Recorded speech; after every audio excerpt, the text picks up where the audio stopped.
由工商时报主办的2022台南自动化机械甲智慧制造展，这次特别移师到大台南会展中心举办。而这场展览也是大台南会展中心启用后的首展。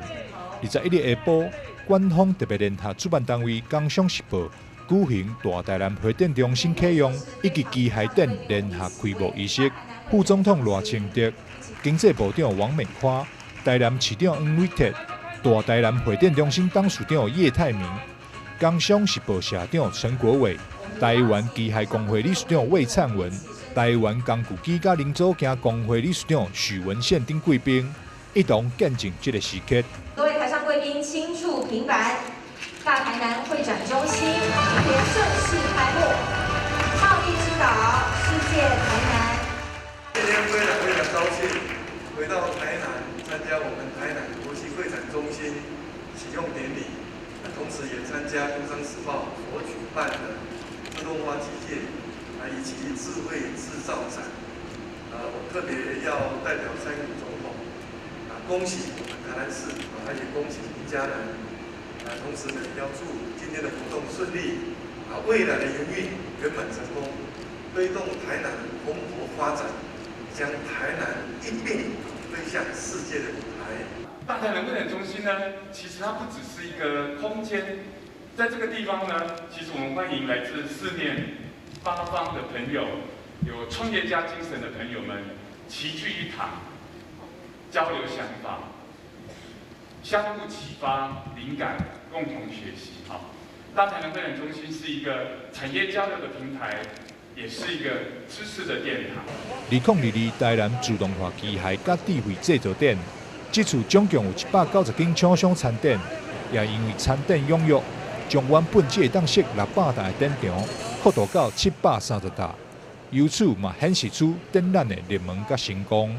我们今天有190个厂商参展，那有730个摊位，那这个展这个摊位数总上限是600摊，我们做到了730摊，大家说怎么来的呢？我们把旁边的原来的宴会厅都拿出来，现在来去做展啊。那我想《工商时报》我们希望这730摊的规模，基本上可以在这个新的会展中心来创造一个历史。开幕仪式后，主办单位工商时报社长陈国伟。也陪同经济部长王美花、台南市长黄伟哲等贵宾，做伙巡视这座台湾上新的会展中心。现在南科也好，沙仑也好，都是台湾高科技的，还有绿能科技的中心。那所以未来有这样的一个这么好的一个台南会展中心呢，就可以做国际的会展。那结合台南本来已经有的文化美食的这个优势呢，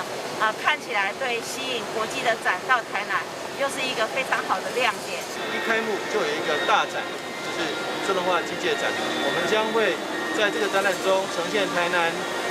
非常雄厚实力的这个一面，也看到了许多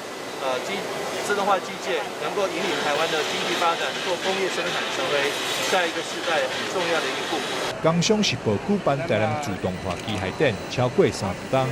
一直受到全国机械厂商、代理商以及加工客户的好评。展览已经成为南部地区机械产业年度盛事。近期更配合政府推动工业4.0以及智慧机械、智慧制造的产业发展政策之下，持续为国内机械产业发声，望会当提供优质的会展平台，协助产业发展以及拓展商机。2022台南自动化机械甲智慧制造展，展期为4月21到4月25，民众会当凭名片或者是现场填写问卷，就当免费完成参观，但考虑到安全问题，无开放12岁以下儿童以及宠物入场。主办单位欢迎大家遵守防疫规定来看展。台南新闻张硕伟采访报道。